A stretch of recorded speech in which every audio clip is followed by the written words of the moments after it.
Hi, everybody, and welcome back to Habits today, which we're going to be talking about. I'm Kira. Hi, I'm Tom. So, Tom, would you like to start talking a little bit about what habits are? Okay, sure. Okay, habits are things that happen unconsciously. You just do them. Because what happens is when you have to learn something new and you repeat it and repeat it and repeat it, it becomes a habit. You don't even think about it anymore. And it's like, for example, it's like tying a shoelace. You learn to do and think about it, you just tie it. But you know what to do it. Same with riding a bike, etc. That's a lot. So I'm Kira. That's true, Tom. It is things that you don't even think would be a habit, like riding a bike and stuff. But habits can also be physical, social, and mental, energy-based, and even particular to productivity. So that means that you could get into a habit of doing something really, really small, or you could get into a habit of even being quite lazy sometimes, maybe just saying, oh, I can't be bothered with work, and then just getting into the routine of just being like, oh, can't do that. But then habits could also be the opposite. You could be forcing yourself to do too much work. So habits are really particular to individuals, and they can be all like ranging from small to big.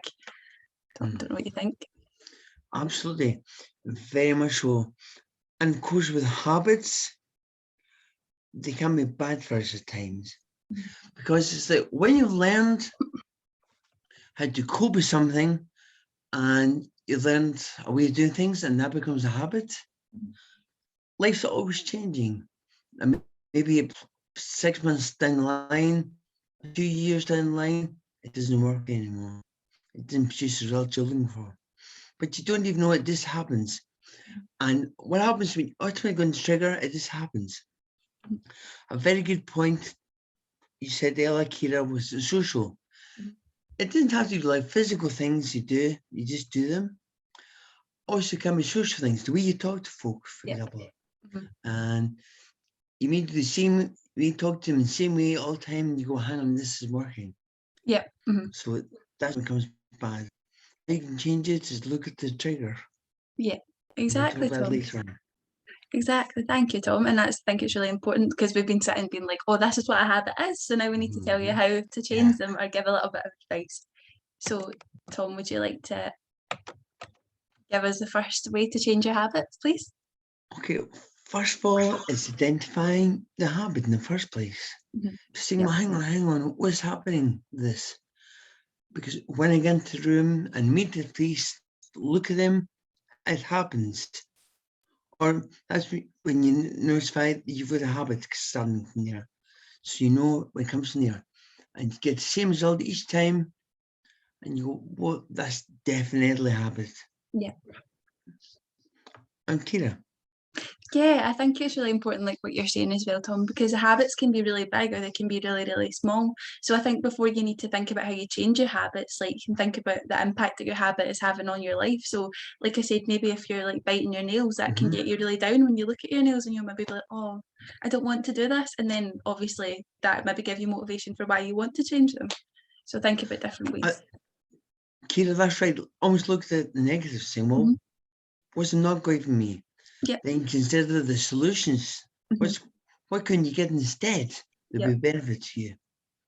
Exactly, Tom.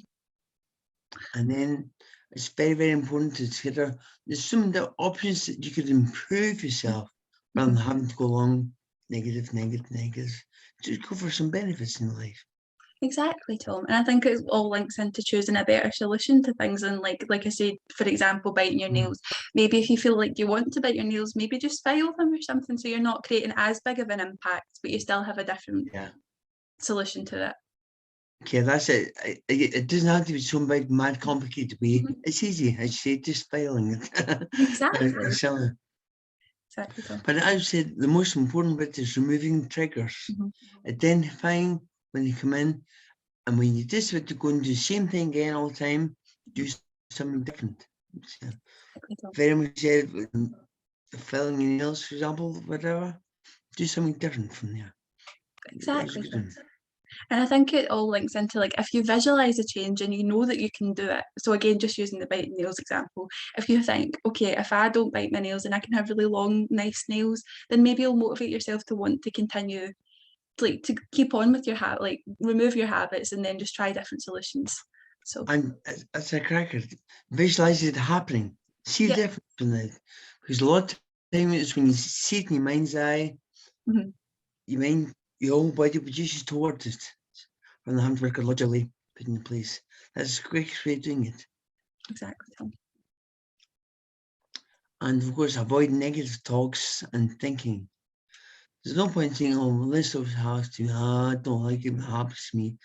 Instead of mourning about it, change it. Do something different. Exactly. Bring I think difference. that's the best way to change anything is just do it, because the hardest part of anything is starting it. Absolutely. It's just, and once you start it, you won't want to go back to it most of the time, and you'll realise how far you've came and be like, look, I've done that. So yeah, great advice there, Tom, I think. As a sports thing in Nike, I always used to say the big thing with them is just do it. Exactly. It That's is, it true. is. It That's is. true. It feels so much better for just doing it. Yeah.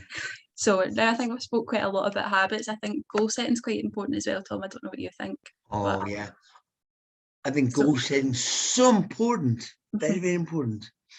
exactly. So before we talk about why it's important, I think it's important also to explain what goal setting is. So goal setting involves the development of an action plan designed to motivate and guide a person or group towards a goal.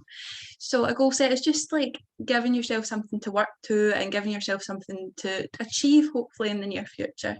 So Tom, do you want to talk a little bit about what a SMART target is? Yeah, absolutely. Having goal is very, very important about having goal in the first place. Mm. Because I know there's some folks say, even at the beginning of the year ago, so have you achieved your goals yet? Yeah. And they get you, paranoid. Yeah. Right. It's about even to achieve something, even to see something. And that's one of the biggest things that gets you up in the morning. You know that you're going to do something, that you're going to get a result. Now, to get results, it's by use what's called a thing called SMART. Specific, measurable, achievable, realistic, and timely. If they're followed, it makes a big, big difference. Going through it in small details, being specific. Mhm. It's like saying, well, I want to get a holiday. Yeah. Well, can you give me more details on that? I want to get a nice holiday. It doesn't do that. No. Go, well, I want to go in June and I want to go to the Caribbean and Pacific Island that's dead remote, blah, blah, blah, etc.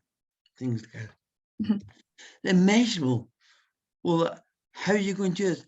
How are you going to save out the money for it? How much Yep. you're going to be per month, per week? And what you can do to get that? What you can do that? Plan B to get money in, etc. And then how are you going to organize your where you're going to go when you go there on holiday? And what about your clothes? Where are you going to organize your clothes for it? Is it 2 weeks before, a month before? Get organize your case. So all part and parcel into that. And then it's achievable. There's no point saying, do you know what? I'm going to do a 3-minute mile backwards. No. No. Nada. I ain't gonna happen. No, nobody could do that. But they're looking realistically at it and saying, well, hang on, what kind of achievable as possible I can do?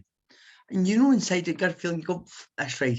You know, if I'm Melbourne, it doesn't happen, you go, but gut goes, no, no, no joy. Yeah, I know that feeling well, Tom. Again, it's just been realistic with it, as you said before. That's kindly. And of course, timely. No point saying when to go on holiday and when you want to go soon. It's planning out when specifically you want to go exactly. And then you can get up doing that exactly. Okay. Definitely. I think it's actually really lovely as well, Tom, to hear like goals, like a holiday rather than a goal that should like force you to put lots of pressure on yourself, because goals can be as little as being like, I would like to do something Absolutely. fun. Yeah. Do you know, and then you have something fun to strive for. And I think that all ties into Very why good. goals are important. And I think if you want to talk about the first one, Tom, why goals are important, please. As I said before, how to measure your progress and goals. That's so pretty well saying, oh, I want to do this. How do you know you're heading towards achieve it? If you don't have that, you got I want this, and you still haven't get there, but it was give up the ghost.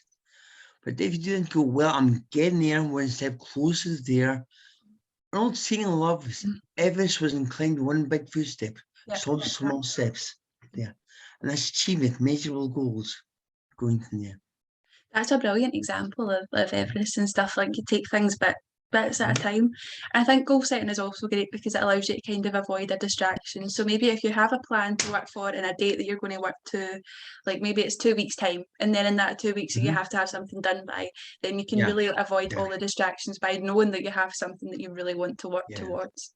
So I think so. Absolutely. Mhm. That's good. And then of course is overcoming procrastination. Yep. Is to go, yes, I'm going to get to the goal, I'm going to do it tomorrow. I'm going to do it next week. Do it now. Start it now. Get on bowling.